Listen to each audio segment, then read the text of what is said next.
Hey guys, this is Dominique Ellis, your HR specialist with Educated Minds, where we reduce time, money, and increase high quality in your early learning program. So today our topic is going to be centered around the classroom, and specifically 3 special hacks that you can do immediately in your classroom to change classroom management if that's a struggle that you are currently having. So if this is a struggle you're having, this is the video for you. So let's dive right into it. So the first one is going to be labeling all of your classroom materials. So as a childcare provider, you are buying tons and tons, you are spending thousands and thousands of dollars on those high quality materials. But the questions are, A, does the children know where they belong? B, are your teachers taking care of the materials?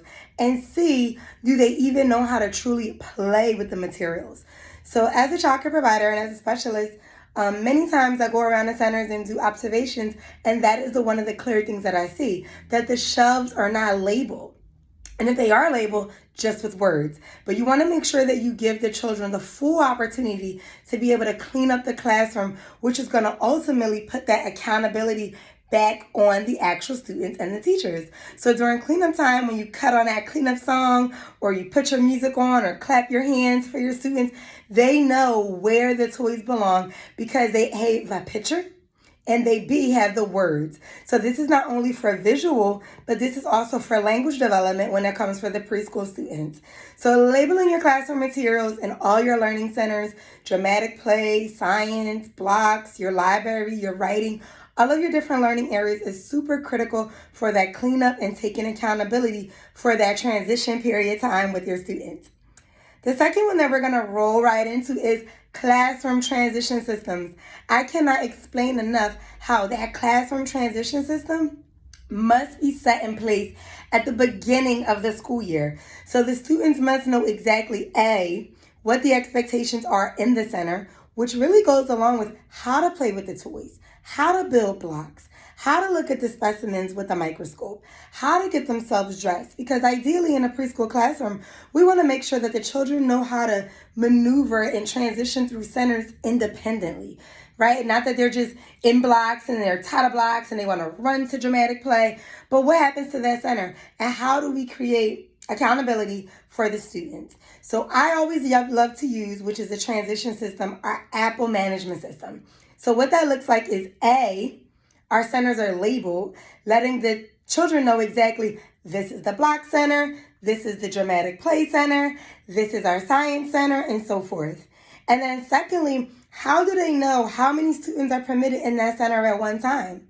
So you're labeling your center with not just the number, but you're also labeling it with the object. So ideally, you can have our apple management system, which is where we paste or we laminate a big apple on the side of the shelf, eye level for the students, and then we give them the apples with their name on it for name recognition.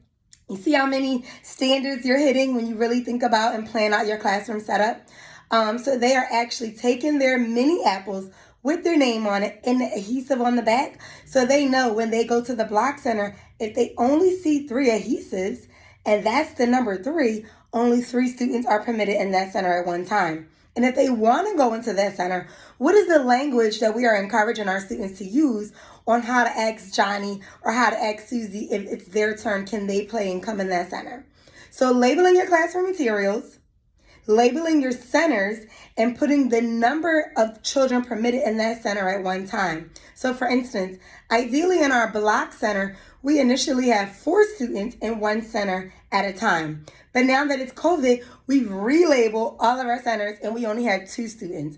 But how can we hold our students accountable by not fighting and going in the centers if we are not ideally telling them and showing them visually with the number of how many students are permitted in that center? And lastly, the consistent positive reinforcement. I'm going to say it again, consistent positive reinforcement. So this helps the students regulate their social emotional behavior. So as a preschool teacher, we know how critical it is that before they even get to kindergarten, it's our job to make them kindergarten ready. But we're making them kindergarten ready, not just by what letters they know, what colors they know, what shapes and all the great academic stuff. That's excellent. But also we want to make sure that they are able to self-regulate their emotions. So making sure that if we are having children be the line leader and they're actually following the task, that we give that positive reinforcement. So here's an example. If you ask Johnny, and I always use Johnny, if you ask Johnny, can you please help assist clean up in the block area? And Johnny begins to clean up in the block area, don't just leave it at that. Make sure you give a positive reinforcement, such as, Johnny, I love the way you're cleaning up in the block area. Give me a high five. Or if Susie was initially having an issue, she had the wiggles and jiggles on the circle time carpet, and now you're asking her, Susie, can you please show me how we sit like a preschooler? Can you crisscross applesauce, peanut butter, jelly fingers? And once you see her doing it, within about 2 or 3 minutes of observations, you go back and you give that positive reaffirmation. That positive reinforcement. That's something that our students need so much. So you can always say, thank you, Susie, so much for making positive decisions. I love the way you're sitting on a carpet, showing me that you're making a great choice, that you're ready to start circle time. Or you can always point out the students that are doing the right thing. So for our students that are having that struggle with that transition, you can always say, I love the way I see Susie sitting on the carpet, listening and following directions, showing me that she's ready. Because A, that's giving positive reinforcement to the current child. And B, all of our other little friends that's having a difficult time with transition, they want to be just like Susie. They want to get that sticker that Susie's about to get. Or they want to be on the green board, how Susie's on the green board because she's making a positive decision. So hopefully this is a great tip and tool for you all.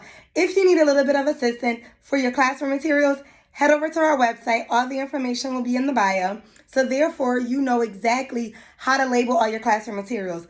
All of our labels for all of your learning centers come in full print color, and it's over 100 labels already ready for you to download and print out and give to your teachers.